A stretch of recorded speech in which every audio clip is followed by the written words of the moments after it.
UFC upsets look shocking. A heavy favorite loses. An underdog shocks the world. Fans call it unpredictable, but most UFC upsets are not random. They follow patterns. And once you understand those patterns, fights start to make a lot more sense. First, we need to understand public perception.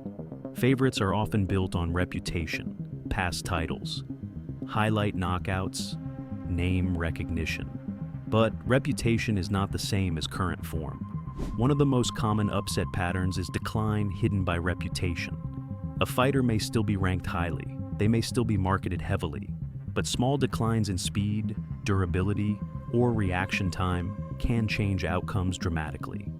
The public sees the name. Sharp analysts see the trajectory.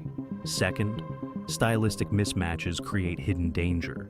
Some fighters dominate opponents with similar styles, but struggle badly against specific archetypes.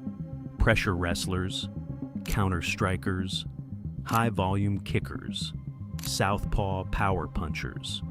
If the underdog's style directly disrupts the favorite's comfort zone, the odds may not reflect that risk. Third, short notice changes dynamics.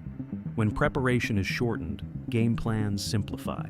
The more technical fighter may lose strategic advantage. The more aggressive fighter may benefit. Chaos increases, and chaos favors volatility. Fourth, damage accumulation matters. Fighters who have absorbed heavy damage recently are more vulnerable than their records suggest. Chins do not decline publicly, but durability declines privately. When that vulnerability meets an explosive underdog, upsets happen. Fifth, pace is often misunderstood. Favorites who rely on slow reads and measured tempo can be overwhelmed by early pressure. If the underdog sets rhythm early, confidence shifts quickly, and fights change before adjustments can happen. Let's look at 3 fights that prove this pattern. First, Holly Holm versus Ronda Rousey.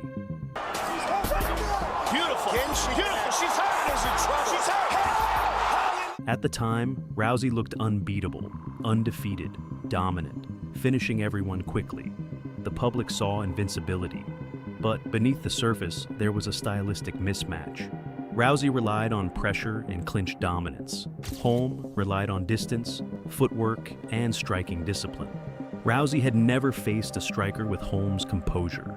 And once the fight stayed at range, the aura disappeared. Holm didn't shock the world by accident. She executed a clear stylistic advantage.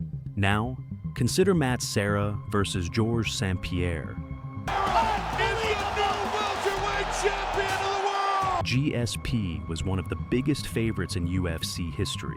Technically superior, athletically dominant, expected to cruise. But Serra did something critical. He did not allow the fight to settle. He pressured immediately. He created chaos early. He forced exchanges before GSP could establish rhythm. And once rhythm breaks, even elite fighters become vulnerable. Serra didn't win because he was better everywhere. He won because he disrupted control. Now, look at Israel Adesanya versus Alex Pereira. Oh! Counter right from Adesanya! Put it down and out! Adesanya was the established champion, technically brilliant. Elite distance control, elite composure. But Pereira carried something dangerous: power and familiarity. He had already defeated Adesanya twice in kickboxing. That history mattered. Pereira did not fear the moment. He pressured selectively. He forced exchanges when Adesanya slowed, and he capitalized when opportunity appeared. When the fight entered the final round, fatigue and damage accumulation began to show. One opening was enough. This was not randomness. It was pressure meeting vulnerability. In all 3 cases, the public saw reputation. But the result followed a pattern: style disruption, tempo pressure, hidden vulnerability. That is how underdogs win. Most UFC upsets are not miracles. They are mismatches in disguise: trajectory versus reputation, style versus comfort, chaos versus control. The next time a heavy favorite loses, look beneath the surface. The pattern was likely there all along.